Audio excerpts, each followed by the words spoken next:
तो सौराज्य पडून जाईल. आणि जर सौराज्य पडलं तर या हिंदुस्थानात पुन्हा कुणाची एवढी धाडस होणार नाही की या सौराज्याची महत्त्व रोवेल. छत्रपती शिवाजी महाराज निघाले.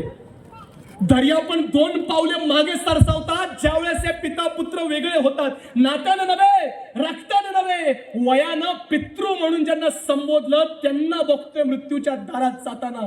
बाजीप्रभू देशपांडे काकांनी एकदा सुद्धा मान वळून बघितले नाहीये.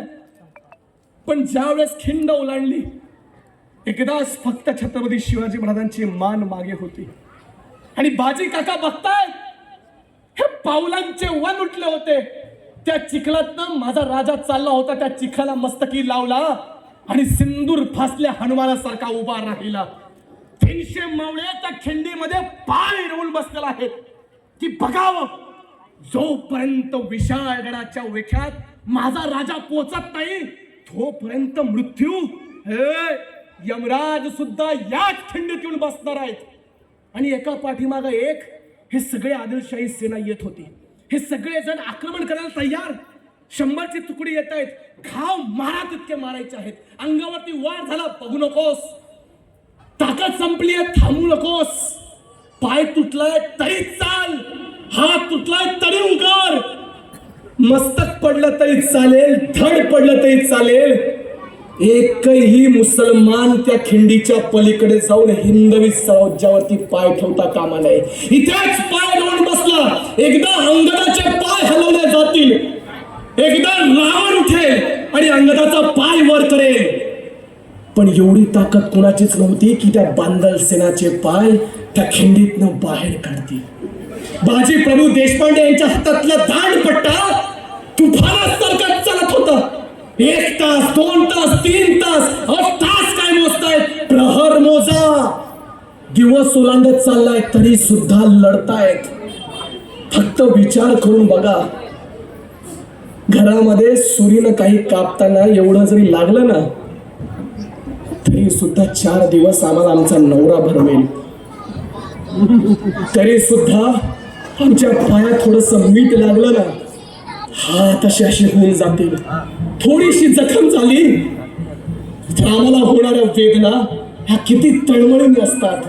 मग विचार करा की त्या खिंडीमध्ये ते मावळे पावसाचं नव्हे रक्ताचा आंघोळ करत होते. आवाज येऊ लागला की राजे विशाळगडाकडे पोहोचले नाही. खाली थांबलेत. छत्रपती शिवाजी महाराजांना रोखण्यासाठी कोण? सूर्याजीराव, चंद्राजीराव, जसवंत सिंग. हे कोण आहेत? हिंदू आहेत ना. कोण हे ते? कृष्णाजी कुलकर्णी, खंडूजी खोपळा, हे जावळीचे मूळ कोण आहेत? हे नावाचे हिंदू होते. तुम्हाला अनेक जण विभागतील की अहो हे ब्राह्मण आहे, हा असा आहे, हो या जातीतला, याने स्वराज्यद्रोह केला, पहिल्याच त्याला मारा. छत्रपती शिवाजी महाराजांनी जर ते काही केलं असेल तर सगळ्यात पहिलं बाहेरच्या शत्रूंशी नंतर लढता येईल. घरातले शत्रू कापा, मारा. कारण की जोपर्यंत घरामध्ये शत्रू जिवंत आहे गड्या कोण कधी पाठीवरती वार करून जाईल सांगता येणार नाही. त्यामुळे बघितलं नाही की समोर कोणता चंद्रराव, कोण सूर्याजीराव, कोण जसवंत सिंग. येईल त्याला कापून काढा. कारण की खिंडीत बाजी काका लढतायत. बांदल सेना लढतीये. विशाळगडावरती छत्रपती शिवाजी महाराज पोहोचले. वाघजाईचा आवाज झाला, गोंधळ माजला. हे जगदंबे आम्ही पोहोचलो. आता आमच्या बाजी काकांना परत कर. तोफेंचा भार द्या. दाभाडे सरकारने तोफेंचा आवाज सांगितला. 1 2 3 4 बाजी 5. बाजी परत या. पन्हाळगड मुक्त झालाय. विशाळगडाकडे तुमचा राजा, तुमच्या लाखाचा पोशिंदा पोहोचलाय. पण तोफांचा बार ऐकला, बंदुकीची गोळी चालली आणि बाजी काकांच्या छाताळ्यात जाऊन लागली. बाजी काका धारातीर्थ पडले. शेवटच्या मुखातनं पण तोच आवाज. अंतिम मुजरा घ्यावं राजन, अंतिम मुजरा घ्यावं. लाख मेला तरी चालेल, राखाचा पोशिंदा जगला पाहिजे. आणि तिथं विशाळगडावरती बाजींना परत बघण्यासाठी त्या छत्रपतींचे डोळे पाणवत राहिले. पण ते पडले होते धारा तीर्थ.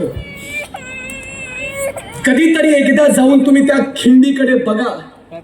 त्या मावळ्यांच्या रक्ताचा अभिषेक इतका पवित्र होता, इतका पावन होता की ती फक्त एक घोड खिंड होती. ती इतकी पावन झाली, इतकी पावन झाली की त्या खिंडीला तुम्ही आम्ही आज पावन खिंड म्हणून संबोधित करतो. ते आमच्या पूर्वजांची पुण्याई होती गड्यांनो. त्या खिंडीतनं जात असताना त्या खिंडीवरतीच्या दगडांवरती काल लावून एकदा ऐका. आवाज येत असेल हर हर महादेवाच्या गर्जनेचा. विचार करेल की मागची 35,000च्या फौजेचं काय झालं. अहो या 300 मावळ्यांनीच त्यातली अर्धी फौज संपवली. विचार केला की 300 मावळे होते तर इथं आमचे काय हाल झाले. विशाळगडावरती हजारो सैनिक उभे आहेत नंग्या तलवारी घेऊन. आमचं काय होईल. पण राहून राहून मला